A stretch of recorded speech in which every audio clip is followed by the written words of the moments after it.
Hey guys, Seth Lee here, back with another Apex Legends video. I hope you're all having a fantastic day. Now in today's video, we're going to be going over some update news we have gotten recently. So let's just go ahead and hop right into it. Starting off with a fix that is confirmed to be coming. If you guys didn't see one of my last videos, I covered a new cheat where players will force you to reload while firing, making it so you basically can't attack them, and it is really annoying. Well, Connor Ford, the Apex security guy at Respawn, aka Respawn Hideouts, tweeted out saying there is a fix for the force reload exploit already finished and verified to work, will be released in the coming week. So that is actually really great news that they worked on this so quickly and already found a fix that will be coming out next week to prevent people to force other people to reload, which is really annoying and obviously just cheating at the game. So it's great to see that they already have a fix for that. We'll just have to wait until next week's patch to see that get removed from the game.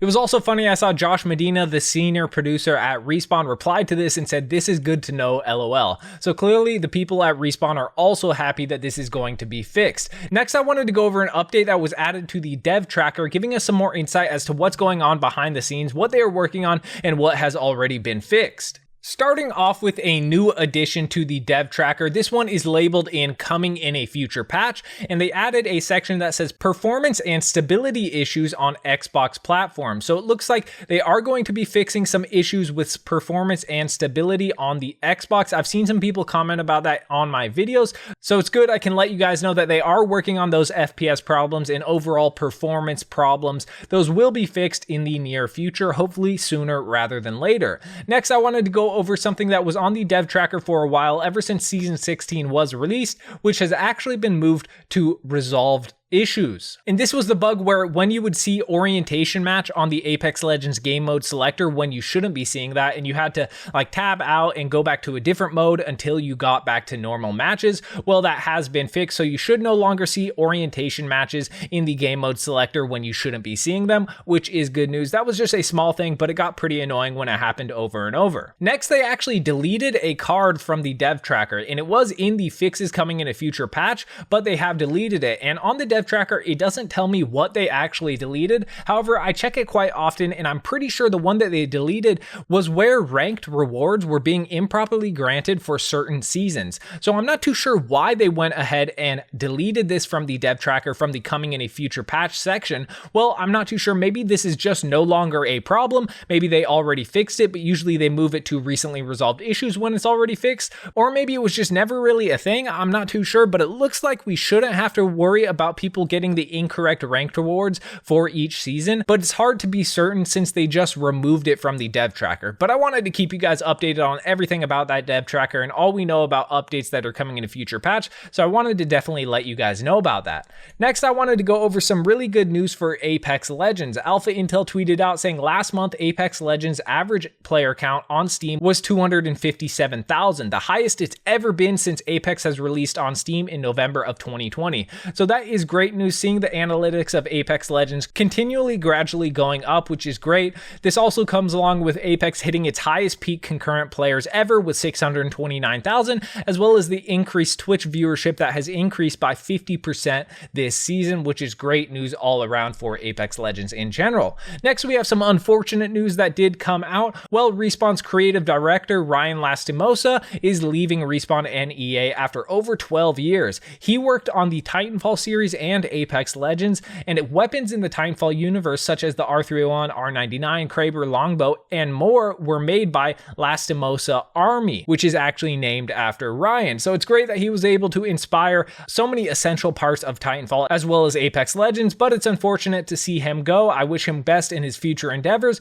but it is sad to see him leave Respawn, so I wanted to let you guys know about that. Next, I wanted to go over something that I thought you guys might want to know since the Imperial Guard collection event is coming out soon. And if you guys didn't see my video covering the patch notes on that, well, obviously we are getting the new Wraith Heirloom recolor for the Heirloom in this collection event. Well, they also let us know that it will cost 50% less for crafting metals to get the event skins, meaning that you can actually get the Heirloom for cheaper if you use crafting metals. Well, someone who leaks the homie tweeted out something doing a little bit of calculation to see the cheapest you can possibly get the Heirloom. And he said to everyone asking, it costs 4,800 metals to craft all 12 epics. optics. You can get 2 free packs from the prize tracker, which will guarantee legendaries after crafting the epics. Then you can buy the Spirit of Protection bundle and 2 packs, meaning the heirloom will be $60 then, $104 less than previous heirlooms. So that is actually quite a big decrease in price for this heirloom if you do it correctly like this and get it the cheapest possible,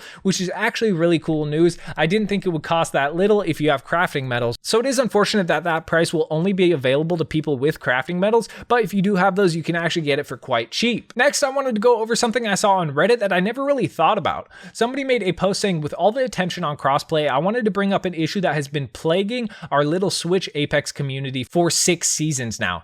He says, "Hey y'all, I know this is a very niche post, but there's an Apex Legends Nintendo Switch community that plays with crossplay disabled on Tokyo servers.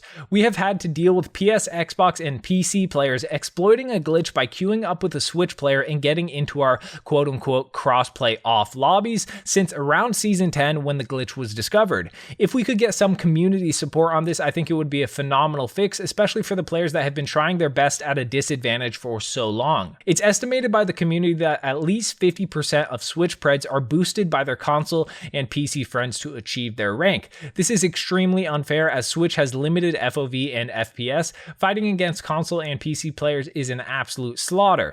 Thank you if you've read this far. It is really bad player experience to get rolled by a PC player on Switch, but we all love this game and could really use some community support to get this exploit fixed," which I have to agree, this is actually insane. If you have crossplay off on Switch, it seems like you can still end up queued against people on PC and console, which is clearly just unfair. So I really hope Respawn notices this and works on it, makes it one of their priorities to make the Switch community actually enjoy the game. I can imagine how annoying this would be to go against people who clearly have the advantage. That would definitely get annoying. Lastly, I wanted to go over a Reddit post that got 3,000 upvotes in one day. It says the new Apex changes is a step in the right direction. However, the game could use some more variety and innovation in terms of optics and ordinances. These 2 items haven't seen any new additions since the game launched 4 years ago, and it's time for some new additions that could spice up the gameplay. And they made a little graphic that says a new type of optics. A new type of optics could help improve the current optics loot pool and add a refreshing new element to the existing weapons. And then it says a new type of ordinance. A new type of ordinance could offer new strategic and creative ways of gameplay.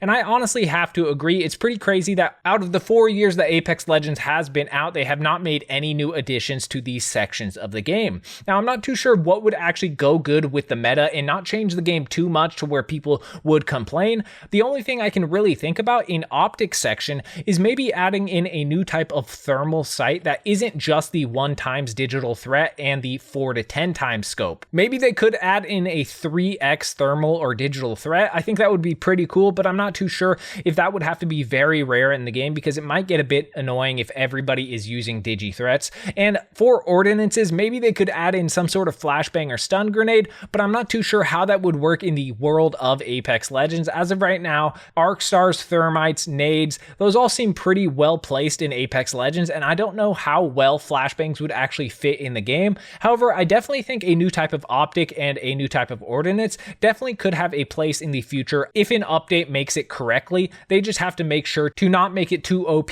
or game changing, just a slight addition to the game that would add more variety. I think that would be quite nice, but we'll have to wait and see. I'm not too sure if Apex Legends or Respawn have any plans of adding this in the future. However, I think if the community says enough stuff, then maybe Respawn will see that and add something like that in the near future. But I want to hear your guys' thoughts. What type of optics and ordinance would you like added in the game? I want to hear your creative ideas because I think you guys could think of some really good ones. But that's all I have for this video. If you guys did enjoy, make sure to hit that like button. It really does help me out a ton. And if you haven't already, make sure to hit that subscribe button, turn on the notification bell. It is the best way to support me. But it's been your boy Seth Lee, and I'm out.